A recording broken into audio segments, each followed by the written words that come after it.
नमस्कार दोस्तों, office attendant के एलपीटी में पूछे जा सकने वाले अपठित गद्यांश का अभ्यास 3 आज हम करने वाले हैं। तो चलिए गद्यांश को पढ़ते हैं कि भाग्यवादी लोग प्राय कहा करते हैं कि जब भाग्य में नहीं तो सभी परिश्रम व्यर्थ हो जाते हैं।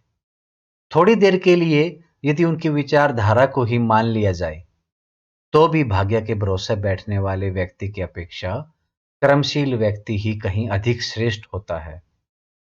कर्म करने के उपरांत यदि असफलता भी मिलती है तो भी व्यक्ति को यह सोचकर विशेष पछतावा नहीं होता कि उसने प्रयत्न और चेष्टा तो की, सफलता का निर्णय परमात्मा के अधीन है। अगला पैरा देखते हैं। दूसरी ओर ऐसे लोग जो भाग्य के सहारे बैठे हैं और प्रतीक्षा करते रहते हैं कि अली बाबा की सिम सिम वाली गुफा का द्वार कब खुलता है, उन्हें जब असफलता का अंधेरा अपने चारों ओर घिरता दिखाई देता है तब वे प्रायः पछताया करते हैं कि उन्हें व्यर्थ ही समय क्यों गवाया। हो सकता था कि उनका परिश्रम और यत्न सफल रहता, किंतु अब बीते समय को लौटाया नहीं जा सकता। इस रत्नगर्भ धरती में हीरे, मणि, माणिक्य का अभाव नहीं है। धरती का विस्तीर्ण अतल गर्भ अनंत धनराशि से भरा पड़ा है। इस धरती माँ के गर्भ में हीरे मणि सब भरे पड़े हैं। आवश्यकता है इसके वक्ष को चीरकर उन्हें उगलवा लेने वाले दृढ़ संकल्प और साहस की।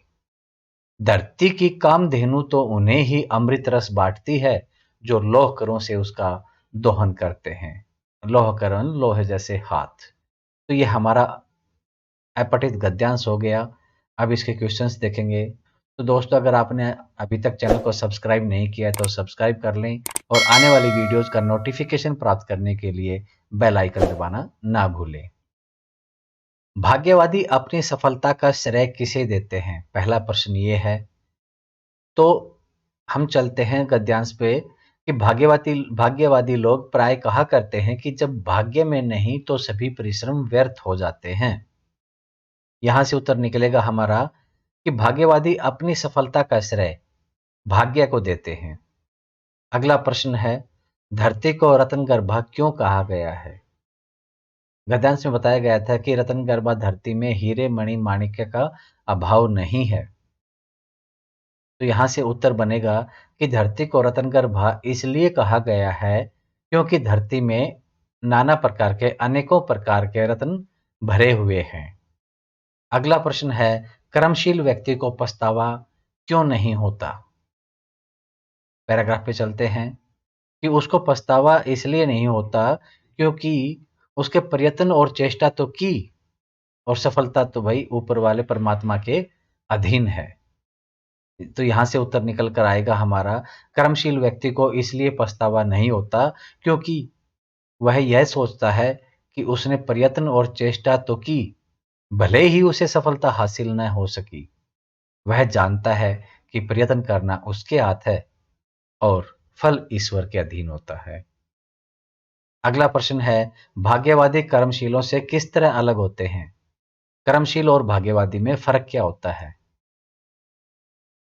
तो उन्हें जब असफलता का अंधेरा मिलता है भाग्य वाले को, और जो कर्मठ हैं उनमें अंतर बताया गया है कि चारों ओर जब अंधेरा घिरा घिरा दिखाई देता है तब वे पछताया करते हैं कि उन्होंने व्यर्थ ही समय क्यों गंवाया।